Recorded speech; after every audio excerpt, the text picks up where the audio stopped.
여러분 안녕하십니까. 자영업자 손실보상제를 놓고 민주당이 빠르게 움직이고 있습니다. 국민의힘도 지원 자체에는 동의하면서도 방법론의 차이를 보이고 있는데요. 임시국회 안에 손실보상제 논의가 이루어질 수 있을지 짚어보도록 하겠습니다. 사사건건 시작합니다.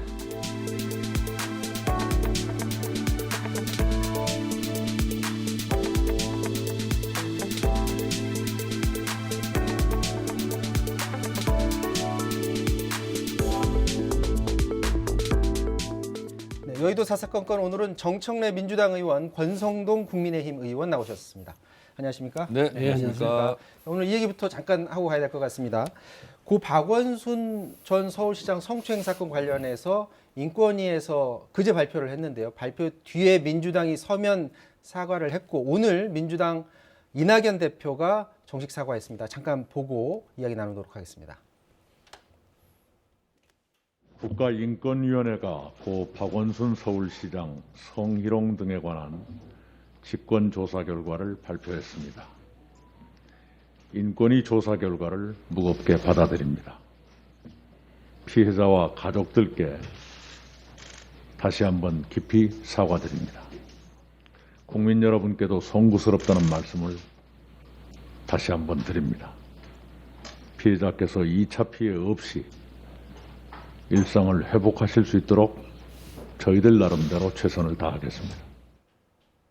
자, 이게 공교롭게도 이게 정의당 김종철 전 대표의 성추행 사건이랑 이게 맞물리면서 박원순 전 서울시장 관련 발표가 좀 묻히는 경향이 있긴 한데 일각에서는 민주당에서 어떤 정식 사과가 좀 늦은 것 아니냐 이런 지적들이 있거든요. 여기에 대해서 좀 한마디 해주시죠. 민주당의 개별 의원들은 뭐 공사석에서 네. 사과 표명은 한 적이 있고요.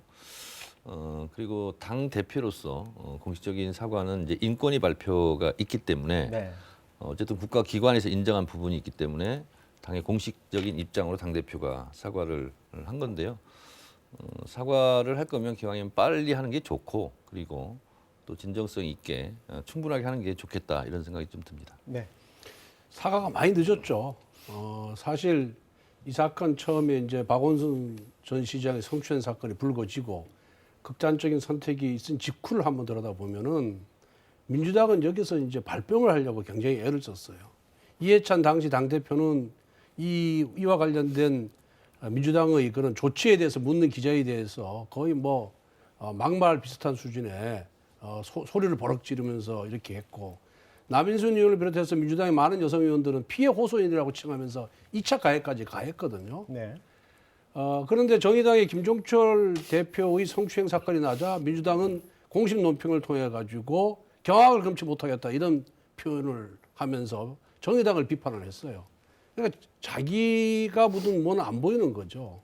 그러다가 국가인권위원회에서 이것이 이제 성희롱이다, 성추행이다 이런 결론이 나니까 이번에 이제 이낙연 대표가 이제 마지못해서 사과를 했거든요. 그러니까 제가 보기에는 4월 이제 보궐선거를 앞두고 있어서 여기 이 논쟁에서 좀 벗어나자 이런 차원에서 마지못해 한 사과가 아닌가 그렇게 받아들입니다. 이건 관련해서 보니까 그 재보선 주자들이 민주당 그 예비 후보들을 향해서도 사과를 하라고 뭐 요구를 하는 모습 자꾸 보이고 있는데 앞으로도 계속해서 이거 관련해서 아마들 말이 오고 갈 것으로 예상이 됩니다. 자, 오늘 본격적인 주제로 한번 넘어가 보도록 하겠습니다. 손실보상제입니다. 민주당이 여당으로서 이제 이걸 강력히 추진을 하고 있는데 정세균 총리가 어제 무슨 얘기를 했냐면 이걸 추진을 하더라도 소급 적용하는 건 아니다. 그러니까 이게 만약에 제도가 시행이 되면 앞으로 있을 것에만 해당된다라는 입장을 밝혔는데 이제 피해자 입장에서만 만약에 보게 된다면 그러면 그동안의 피해를 만약에 소급받지 못한다면 당장 빨리라도 시행해야 되는 것 아니냐라는 생각을 가질 수가 있거든요. 어떻게 보십니까? 저는 약간 결이라는 말씀을 좀 먼저 드리면 손실보상을 하자는 것은 코로나 방역 지침에 의해서 집합 금지나 집합 제한 때문에 영업장에 피해를 본 분들에게 보상하자는 차원이잖아요. 네. 그러면 법이 그 이후에 만들어지는 거지 않습니까? 원래 법 적용 원칙은 소급 적용 원칙은 배제하고 있죠. 네. 헌법상에도 맞지 않고 그렇지만 이건 특별법이거든요. 그래서 특별하게 지난 과거 어제의 피해를 보상하자고 하는 거기 때문에 소급 적용 문제는 원만하게 잘 해결했으면 좋겠다 이제 이런 입장이고요. 다행스러운 것은 저희가 지금 추진하려고 하는 3개 법이 있습니다. 협력 이익공유제, 그다음에 손실보상법, 그리고 사회적 연대기금. 근데 협력 이익공유제는 아직 국민의힘이 찬성을 하고 있지 않는 입장인데 사회적 연대기금이라든가 아니면 손실보상세 같은 경우는 국민의힘도 찬성하는 입장이기 때문에 적어도 두 법은 조속한 시간 안에 처리가 되지 않을까 그렇게 예상하고 있습니다. 네, 소급 적용 자체에 대해서는 어떻게 생각하십니까? 이게 이제 우리 헌법상 뭐 형벌 같은 경우에는 소급 입법이 금지가 돼 있어요. 네. 그런데 그거는 이제 국민 개개인에게 불이익을 줄 경우에는 소급 입법을 하면 안 되죠. 그렇지만 이익을 주는 거는 소급 입법하는 건 상관이 없거든요. 그런데 코로나 사태로 인해서 정부에서 집합 제한 명령, 금지 명령을 내려가지고 소상공인 자영업자들이 엄청난 경제적 손해를 보고 있잖아요. 그러면은 지금까지 3차 대유행 이 겨울 내내 영업을 못 해가지고 손실을 입었는데 그걸 소급표를 인정 안 해준다 그런다면은 이 손실보상법을 만들 이유가 없는 거죠. 하는 게 맞다. 예, 그래서 저는 기왕 도와줄 거면은 이거는 소급 입법을 해서 지금까지 피해액에 대해서 일부라도 보상을 해줘야 된다 이렇게 생각을 하고요. 네. 또 정부에서 얘기하는 게 이게 정확하게 손실 보상이 아니고 지원금을 준다는 거예요. 지금까지 손실에 대한 그 손실의 뭐 몇 퍼센트를 주겠다는 게 아니라 지원금을 주는 문제이기 때문에 지원금 지급 문제는 또 이 소급하고는 또 관계가 없는 문제이기 때문에 이 정부의 이제 방침이 잘못됐다 이렇게 생각하고요. 저는 근본적으로 이제 뭘 지적하고 싶냐면은 정부가 이렇게 중요한 사안에 대해서는 정부 내에서 깊숙하게 검토한 후에 이런 시행착오 없이 바로 적용될 수 있도록 안이 나와야 되는데 꼭 보면은 당대표는 국무총리가 휙 던져놓고 논란이 생기고 문제점이 발생하면은 대통령이 한마디에 이익공유제 같은 경우에도 자발적으로 하라 그러니까 그럼 자발적으로 법 만들겠다 그리고 이 손실보상제 같은 경우에도 막 논란이 벌어지고 야 그 무슨 재정으로 하냐 뭐가 하냐 하니까 결국 뭐라 했습니까? 대통령께서 재정의 범위 내에서 하라 그러니까 이제 또 소급표 못하겠다. 소급 적용을 못하겠다. 앞으로 발생하는 손해에 대해서만 손실에 대해서만 보상하겠다. 이렇게 나오는 거예요. 그러니까 정부 여당이 치밀하지도 못하고 너무 즉흥적이라는 얘기죠. 이 건 관련해서 보니까 민주당 안에서도 조금 얘기가 나오는 것 같은 게 네. 자, 당정청이 이 건과 관련해서 어느 정도 의견 공유가 이루어졌다는 지금 얘기가 나오고 있는데 소급 적용 포함된 법안 발의를 했던 이동주 의원 그리고 민병덕 의원도 이 얘기 지금 처음 듣는 얘기라는 식으로 지금 말을 하고 있더라고요. 당내에서도 이렇게 아직 큰 공감을 받지 못한 지금 상황입니다. 이게 이제 워낙 특별한 재앙이고 특별하게 또 광범위하고 그리고 이제 이런 입법의 전례가 사실상 드물고 하기 때문에 이제 이 방향을 정하는 데 있어서는 여러 가지 논란과 토론이 이제 필요한 거죠. 그래서 저는 개인적으로 봤을 때 그러려면 뭐다를 하냐. 지난 피해에 대해서 보상을 해주려고 하는 거니까 당연히 이것은 그런 차원에서 이게 특별한 것 중에 또 특별한 거거든요. 그래서 소급 적용이라는 형식적 논리에 좀 얽매이지 않았으면 좋겠다. 이제 이런 입장이고요. 다만 속도와 방향이 있는데 다 중요하죠. 근데 지금은 속도가 더 중요하다. 그리고 재원을 어디서 조달할 거냐 이런 부분은 토론을 통해서 합리적으로 가면 될 것 같고 저희가 안이 나온 것이 두 개 아니거든요. 강훈식 의원 안과 네. 민병덕 의원 안 두 개가 있어요. 액수의 차이가 굉장히 액수의 차이가 나더라고요. 굉장히 납니다. 강훈식 의원 안은 최저임금 수준에서 보상을 하자. 네. 이게 이제 월 1조 2천억 정도 들어가는 거고요. 민병덕 의원 안이 매출액 전년 대비 매출액 차액 70%까지 50에서 70%입니다. 부모님 법안에는 이건 이제 24조 정도 이제 들어가는 건데요. 그러면 아무리 그것이 옳다 할지라도 버틸 수 있는 가능한 재원 범위가 또 어디까지냐에 따라서 이건 좀 수정이 될 수 있는 거 아니겠습니까? 그래서 국회의원이 법안을 냈다고 해서 그대로 100% 통과되는 것이 아니라 여야가 합의 과정도 좀 필요할 거고 또 재정당국의 또 의견이 굉장히 중요하거든요. 국회의원 법이라는 것이 정부에서 우리는 그 돈을 충당할 수가 없습니다. 거부해버리면 법이 제정이 또 안 되거든요. 그래서 이런 부분은 뭐 당정청 간에 또 일단 합의를 해야 되고 또 국민의힘 측 등 야당과 또 협의를 해야 될 부분이기 때문에 일단 안을 놓고 지금 토론하고 있는 중이다 이렇게 말씀드립니다. 오늘 토론하셨죠? 오늘 의원총회에서 토론했는데 결론이 아직 안 났다. 물리적인 시간이 좀 부족해서 네. 추후에 2차 또 의청을 또 하기로 했습니다. 지금 그 말씀하신 두 가지 안 같은 경우에 액수에 기본적으로 큰 차이가 납니다. 최저임금 정도를 보장하는 안과 아니면 좀 더 충분히 보장하는 안 개인적으로 어떤 게 더 맞다고 보십니까? 글쎄 뭐 두 사람 안은 뭐 둘 다 문제점이 있다고 보고요. 우선 정부 재정이 어떻게 정부 재정이 지원해 줄 수 있느냐 그 범위 내에서 좀 더 여러 사람의 의견을 들어서 저는 결정할 필요가 있다 이렇게 생각이 듭니다. 그런데 문제는 이 코로나 사태가 1년 지속됨으로 인해서 자영업자 등이 가장 손해를 많이 받고 피해를 많이 봤어요. 네. 그래서 지금까지 손실에 대해서는 뭐 지원이 없겠다 그런다면은 이 손실보상법을 만들 이유가 저는 없다라고 생각을 하고 그렇기 때문에 이 뭐 소급 적용 그 논란을 저는 할 필요가 없이 손실 본 부분에 대해서 일정 부분은 정부에서 책임을 져줘야 된다 이렇게 생각합니다. 네. 재원을 어떻게 마련할 것이냐 이 문제에 대해서는 내년도 예산이 금년도 예산이 558조 원이에요. 네. 여기서 좀 불급한 예산이 좀 있거든요. 그 부분을 조정을 해서 한 100조를 만들자 우리 당이 주장하는 것처럼 100조를 만들어서 지원을 해주면 되는 것이고요. 만약 그래도 부족하다 그런다면은 정부 여당이 국민을 설득을 해야 됩니다. 증세 필요성에 대해서 설득을 하고 그 정치적 책임부터 정부 여당이 지면 되는 거예요. 제일 마지막 단계에서 해야 됩니다. 예, 정부 여당이 너무 선거만 의식해서 이 증세를 했을 경우에 뭐 저항이 일어날 것이 아니냐, 그다음에 표에 영향을 미칠 거 아니냐 이런 식으로 자꾸만 선거를 의식하다 보니까 처음에는 이 민병대 의원들이 발의할 때는 당에서 그런 소급 안 한다라는 지침이 없었기 때문에 이렇게 소급해서 주는 걸로 이렇게 했다가 그다음에 대통령께서 재정이 감당하는 범위 내에서 하라 그러니까 또 소급 적용이 안 된다. 이렇게 왔다 갔다 하는 거예요. 지금 그러니까 책임을 안 지려고 하기 때문에 이런 일이 발생한다는 게 좀 잡아볼게요. 말씀드립니다. 지금 권성동 의원께서 말씀하신 부분이 헌법 제 76조 내후 외환 뭐 천재지변 등에서는 국가재정의 한 20% 안에서 국회 동의 없이 그냥 대통령이 할 수 있는 거예요. 긴급 재정 변경할 수 있는 거죠. 한 20% 정도면 이제 100조라고 이제 말씀하시는 것이 이제 그 헌법 조항에 네. 따른 건데 문 대통령이 이렇게 검토를 지시했어요. 재정이 감당할 수 있는 일정 범위 내에서 중소벤처기업부를 중심으로 당정청이 한번 검토를 해봐라. 이제 이렇게 나온 거예요. 그러니까 대통령이 지금 뭐 액수라든가 이런 것을 재원 조달 방법 이런 것을 지금 구체로 콕 집어서 지시를 한 건 아니고 네. 당정청이 중소벤처기업부를 중심으로 한번 토론해 봐라. 왜냐하면 소상공인 이제 관련 부처가 중소벤처기업부이기 때문에 그게 지금 이제 논의가 마친 상태가 아니고 논의 중인 상태예요. 그래서 그 과정에서 가장 적합한 안을 저희들이 내려고 이제 노력을 하겠습니다. 네, 지금 앞서 이제 권성동 의원이 말씀하신 그 내용 오늘 김종인 국민의힘 비대위원장도 비슷한 말을 했습니다. 잠깐 듣고 말씀 나누도록 하겠습니다.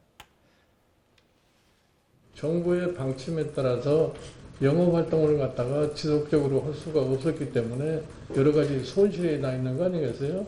그러니까 이제 이거는 정부가 이걸 이 손실에 대한 보상을 어느 정도 해줘야 된다고 하는 것은 우리나라 헌법에도 그건 지정되어 있는 사항이라고 보기 때문에 매출액이 얼마만큼 감소됐느냐를 갖다가 정확하게 파악해야 되는데 그거는 뭐 정부가 이 세무 자료를 갖다가 제대로 파악을 할 것 같으면은 그렇게 어렵지가 않아요. 자, 긴급 재정 명령을 통해서 본 예산 중에 손댈 수 있는 부분 100조 정도를 만들자고 하는데 그러니까 본 예산 중에 지금 어떤 것들에 대해서 손을 댈 수 있다고 보십니까? 그 이제 김종인 대표가 작년 21대 총선 전인 4월 달에 저 말씀을 하셨어요. 네. 찔끔찔끔 뭐 긴급 재난 지원금 찔끔찔끔 주지 말고 100조를 만들어서 코로나로 인해서 손해를 본 취약계층에 집중 지원하자 그런 네. 거예요. 그런데 1년 동안 4차에 걸쳐서 추경 예산을 편성하면서 뭐 선별적 지급이냐 보편적 지급이냐 이렇게 논쟁만 벌이다가 실제 가장 어려운 이 자영업자 등에 대한 이 지원은 거의 정부에서 지금 손을 놓았다가 이번에 선거를 앞두고 이제 자영업자들 불만이 굉장히 고조가 되니까 이제 처음 꺼낸 거예요. 꺼냈는데 우선 그 단기 알바성 일자리 예산 같은 경우도 있고, 네. 그다음에 공무원 증원과 관련된 인건비 예산이 있습니다. 금년에는 9만 명 들리겠다는 것도 네. 있고, 그다음에 지금 대북 정책이 풀리지가 않고 있잖아요. 북한과의 남북 관계가 개선이 안 되고 있어서 대북 정책 예산도 굉장히 많이 책정해 놨는데 그것도 그냥 그대로 다 있어요. 또 수많은 시민단체를 또 지원하는 이런 예산 등이 있고, 또 유딜 예산 중에서도 불효불급한 예산 한 예산들이 있거든요. 그래서 그런 예산들을 다 좀 더 조정하면은 뭐 모르긴 몰라도 한 5, 60조는 만들 수 있다. 저희들은 그렇게 보고 있거든요. 네. 그래서 일단은 국민들에게 또 정부 재정에 또 재정 건전성에 무리가 안 가도록 기존 예산을 좀 조정해서 만들어 보고, 또 그래도 안 된다 그런다면 뭐 적자 국채를 발행하든가 아니면은 민주당이 책임지고 국민들에게 이 어려운 상황을 극복하기 위해서 뭐 일시적이라도 단기적이라도 증세가 필요합니다. 네. 뭐 부가가치세를 뭐 1% 높일 필요가 있습니다. 이렇게 설득하는 그런 역할을 좀 해줄 정부 여당이 해야 된다고 생각합니다. 그러니까 선 본 예산 중에 조정할 수 있는 부분을 어느 정도를 조정을 하고 이후에 국채 얘기를 하는 건 어떠냐는 그런. 그러니까 얘기인데요. 국가 예산의 20% 정도를 조정하자 뭐 말은 될 수 있고 또 헌법의 긴급재정명령 헌법 76조도 있어요. 근데 한번 생각해 보세요. 여야 국회가 넣을 건 넣고 뺄 건 빼고 다시 증액하고 감액하고 예산 심사를 충분히 해서 통과시킨 예산이에요. 그래서 거기에 빈틈 예산이 있을 수는 있겠죠. 극히 일부다. 극히 일부, 극히 그 예산이 작기 때문에 그걸 가지고 이것을 주요한 예산으로 잡기는 좀 어려울 것 같다. 저는 오히려 지금 독일과 프랑스 같은 경우는 사회적 연대 기금을 조성하고 있거든요. 그래서 우리가 국가 예산과 별도로 지금 적립해 있는 기금이 상당히 많습니다.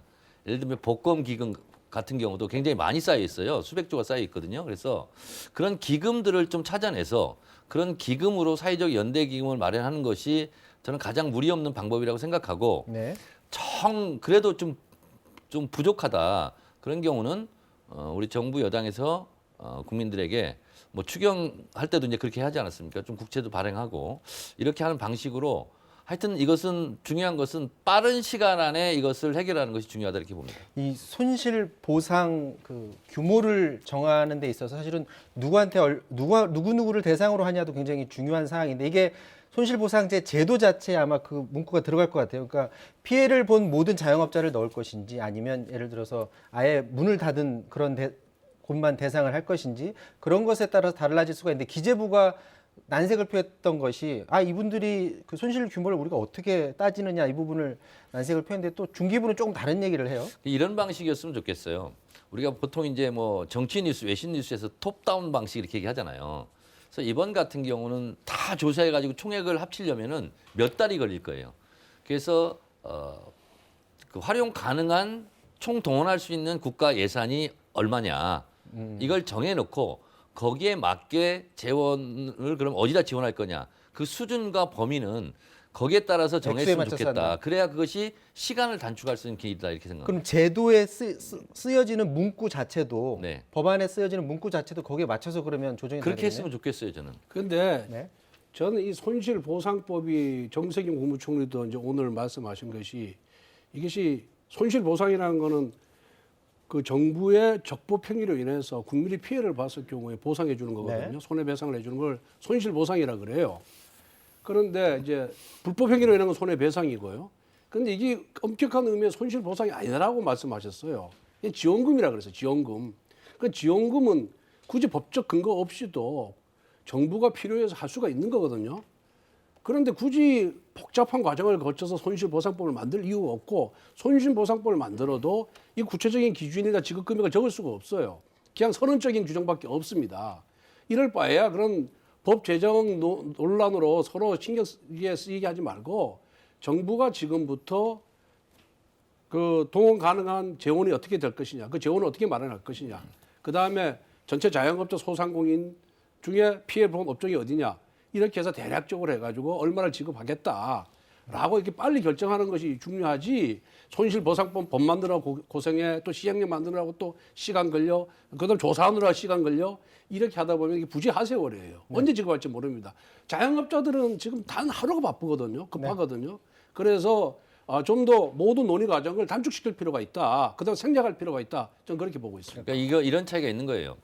지원금 형태로 나가는 것은 법적으로 한 게 아니기 때문에 순간순간 빨리 줄 수가 있죠. 재원이 마련되면. 네. 근데 손실보상법을 한다면 앞으로 지속성이 또 있는 거잖아요. 일정한 기간을 정하면. 네. 그런 차이가 있는 거고요. 그래서 저는 뭐 재난지원금이든 손실보상금이든 어쨌든 그 용어는 어떻게 하더라도 빨리 하는 게 중요하다고 생각하고 우리가 생각해 보면 IMF 때 공적 자금 160조를 투입했거든요.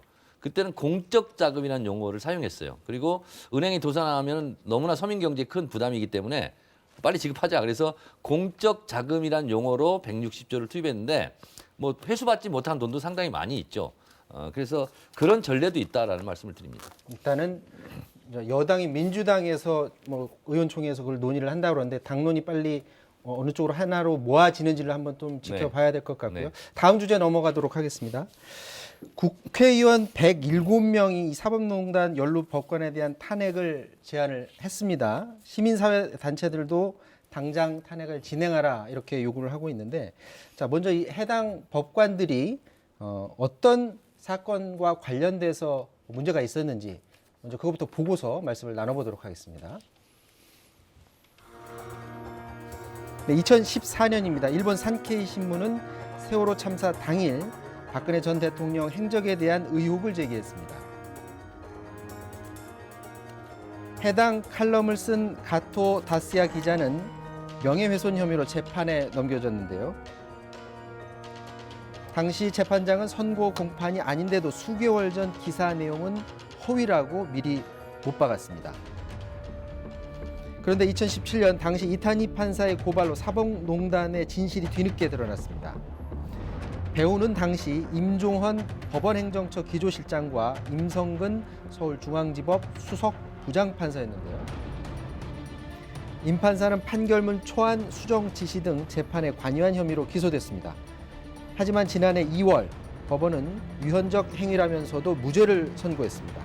결국 선고 사흘 만에 업무 복귀를 발령받고 다음 달 퇴임을 앞두고 있습니다. 법관직만 퇴임할 뿐 앞으로 공무단위권, 변호사 활동에 아무런 제한이 없다. 국민의 대표인 우리들은 이러한 상황을 국민들에게 어떻게 설명할 것인가? 법관의 헌법 위반 행위에 대해서 명확한 책임을 물음으로써 무너진 사법 신뢰를 회복하기 위해 임성근, 이동근 두 비법관들의 탄핵 소추를 제안한다.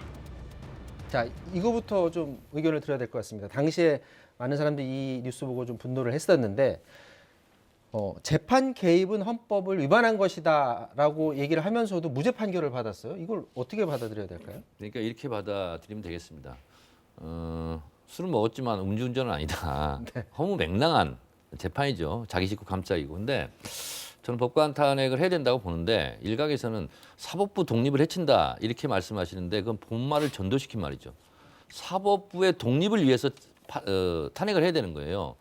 사법부 재판장 스스로가 판단을 해야 되는데 선배 판사가 이렇게 판결을 해라라고 지시를 해서 그 지시를 받고 그 판결문을 바꿨다면 사법부 재판관의 독립성을 해친 거죠. 그래서 저는 이런 경우는 사실 대법원에서 징계를 해야 되는데 재판은 위헌은 맞다, 법 위반은 맞다. 근데 무죄다 이렇게 나왔어요. 그래서 전국에 있는 판사들이 법관 대표 회의에서 탄핵을 의결했습니다. 네. 그리고 3년 공소시효가 지났기 때문에 법원에서 징계도 할 수 없다. 그러니 국회에서 탄핵해 주십시오. 이렇게 의견을 냈거든요. 근데 20대 국회에서 그걸 못했어요. 근데 이분들의 임기가 2월 달이라는 거 아닙니까? 한 분은. 그러니까 빨리 국회에서 헌법 65조에 따라서 대통령 등 국무위원, 판사 이런 분들은 탄핵할 수 있거든요. 그래서 이거는 사법부의 독립을 위해서도 그리고 삼권 분립 정신을 구현하기 위해서라도 탄핵해야 된다는 것이 맞고 영국은 1년에 20-30명씩 법관을 탄핵한다는 거 아니겠습니까? 미국도 15번, 뭐 일본도 9번 지금 법관을 탄핵한 적이 있대요. 그래서 이번에 그래도 입법부의 좀 권한이랄까, 입법부의 재기능 이것을 위해서 탄핵을 해야 될 것 같습니다. 자, 법조계에 계셨으니까 저 판결 자체는 어떻게 해석을 해야 돼요? 우선 이제 법관은 독립해서 재판을 하거든요. 누가 어떤 얘기를 하더라도 그거는 자기가 뭐 공고든 참고 사항일 뿐이지 법관이 법과 양심에 따라 재판을 하기 때문에 네. 아무리 부장판사라고 수석 부장판사라고 하더라도 그 다른 법관에 대해서 재판에 개입할 권한이 없는 거예요. 네. 그러니까 직권남용이 되려면은 그런 권한을 갖고 있어야 됩니다. 상관으로서 판사의 재판에 관여하거나 개입할 수 있는 권한이 있어야 직권남용이 되는 건데 권한 자체가 없이 그냥 개인적인 의견을 얘기한 거기 때문에 이건 직권 자체가 없기 때문에 남용될 것도 없다라는 이유로 이제 무죄가 났고요. 그다음에 이거 1심 판결이 난 거예요. 본인은 아니다라고 지금 아니다라고 해서 지금 항소심 진행 중에 있거든요. 네. 그럼 1심 판결에서 뭐 반헌법적 행위가 있었다라는 판시 하나만 갖고 과연 이게 탄핵 사유가 되겠느냐? 이건 더 지켜봐야 될 문제라고 생각을 하고 있고요. 그리고 이 의도가 이타니 판사가 정치인 아닙니까? 그리고 자기가 판사 시절에 고소한 사건을 갖고 또 탄핵까지 하겠다고 지금 나서고 있는 거예요. 그러니까 거기에 정치적 의도가 있는 거라고 보는 거죠. 지금 이 정부와 민주당이 검찰 길들이기 위해서 또 윤석열 총장 찍어내기 위해서 얼마나 많은 애를 썼습니까? 근데 결국은 다 무산이 됐어요. 이제 검찰 길들여 놓으니까 그 다음에 이제 사법부를 길들이겠다는 거 아니겠습니까? 정치적 의도를 가지고서 했던 그러니까 결국 이게 것이다. 사법부 독립을 해친다. 저는 그렇게 보고 있고 그리고 하고 싶으면 하세요. 지금 뭐 180석인데 뭘 못하겠어요. 하면 되는데 왜 제안을 하냐고. 탄핵소추 발의를 하면 되지. 자, 예. 그렇게 자신 있으면 해보시라니까. 오늘 관련해서 논의를 했잖아요. 결론이 나올 줄 알았더니 또 안 나왔어요. 일종에서 했는데 오늘 뭐 여러 가지 보고 사안도 많고 그래서 제대로 토론을 못했어요. 그래서 저도 뭐 적극 이렇게 발언 기회가 없고 댓글창으로 온라인 비대면 회의니까 댓글창으로 저도 이제 탄핵해야 된다는 의견을 강력하게 표명을 했는데 권성동 의원은 정말 좀 이렇게 제가 좀 이해하기가 좀 어려운 게 법관 회의 판사들이에요. 판사들이 다 전국적인 조직이거든요. 법원에서 가장 큰 조직입니다. 판사들 한 명 한 명이 다 어떻게 보면 보수적이고 신중한 분들이에요. 근데 이거는 우리 판사로서도 도저히 이건 묵과할 수 없다. 그러니 국회에서 탄핵을 해줬으면 좋겠다 하고 의결한 거거든요. 의결한 적이 없어요. 법관회의에서 그렇게 했어요. 자, 없어요. 그 안에서 혹시 오늘 그 논의 과정에서 막 의견이 많이 대립되고 그런 건 전혀 없었던 그런 건 건가요? 없었습니다. 그러니까 마지막으로 이제 한마디로 끝내야 될 것 같습니다. 전국 법관회의 대표들이 와서 국회 탄핵을 요청했다는 주장은 그건 금시초문이고요. 그렇게 전국 법관회의에서 의결한 예가 없는 걸로 저는 기억을 하고 있고요. 그 다음에 이러한 법관에 대해서 이제 사표까지 제출한 마당에 탄핵을 하겠다라고 나서는 거는 결국은 법원 길들이기고 앞으로 법원 판사들이 민주당의 정부 특히 문파들이 그런 의사에 반하는 판결을 할 경우에는 너희들 다 탄핵 당할 수 있다는 이런 겁주는 행위라고 보고 있거든요. 그런데 민주당의 대다수 의원들은 아마 이 탄핵에 대해서 반대할 겁니다. 그렇지만은 지나치게 이 문파를 의식하는 의원들은 찬성하리라 저는 그렇게 보고 있습니다. 그래서 그렇지 않아요. 민주당이 정말 이 탄핵을 통해서 사법부 길들이기를 하고 거기에 대해서 정책 책임을 질 자신이 있으면은 저는 탄핵하라고 지금 얘기를 하고 있습니다. 탄핵 발의하세요. 예. 제 기억으로는 당시에 그 법관 회의에서 그런 의결을 했다는 기사는 났었던 것으로 기억이 나는데 탄핵을 하라는 의견이 아니라 수사를 의뢰하라는 기사죠. 아니, 우리나라는 수사 의뢰하는 거하고 탄핵은 대통령까지 다르죠. 탄핵한 나라입니다. 우리 국민들이. 그래서 아니 법관 이런 비위 그리고 법관에서 반헌법적 행위를 한 게 맞다라고 판결까지 나온 상황에 뭘 두려워하십니까? 자, 어쨌거나 민주당 안에서 자체적으로 의견이 모아져야 되니까 그것도 결정을 한번 지켜봐야 될 것 같습니다. 오늘 여기까지 하도록 하겠습니다. 지금까지 권성동 정청래 의원과 말씀 나눴습니다. 말씀 고맙습니다.